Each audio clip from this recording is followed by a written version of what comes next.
বিরাট কোহলি বাবর আজমকে পেছনে ফেলে টি-20তে নতুন রেকর্ড গড়লেন মোহাম্মদ রিজওয়ান। ক্রিকেটের শর্টার ভার্সনে সবচেয়ে কম ৭৯ ম্যাচ খেলে ৩০০০ রানের মাইলফলক ছুঁলেন এই পাকিস্তানি উইকেটকিপার ব্যাটার।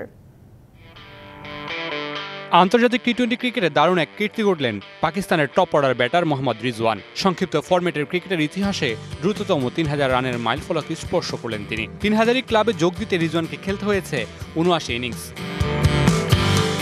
ক্যারিয়ারের শুরুটা ছিল নড়বড়ে। টি-20 ক্যারিয়ারের প্রথম ১৭ ইনিংসে মোহাম্মদ রিজওয়ানের সর্বোচ্চ রানের ইনিংস ছিল অপরাজিত ৩৩। তবে ২০২০ সালের ডিসেম্বরে নিউজিল্যান্ডের বিপক্ষে সিরিজে ওপেনিংয়ের সুযোগ পেয়ে ৮৯ রানের ইনিংস খেলেছিলেন।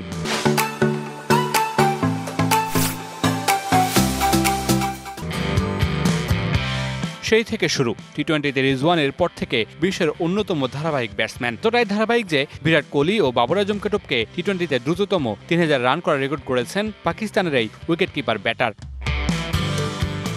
এর আগে আন্তর্জাতিক টি-20তে দ্রুততম ৩০০০ রানের রেকর্ড করেছিলেন পাকিস্তানের আরেক ব্যাটার বাবর আজম ও ভারতের তারকা ক্রিকেটার বিরাট কোহলি। এই দুই ব্যাটার ৮১ ইনিংস খেলে যৌথভাবে এতদিন দ্রুততম ৩০০০ রানের মাইলফলক ছোঁয়ার রেকর্ডটি দখল করে রেখেছিলেন।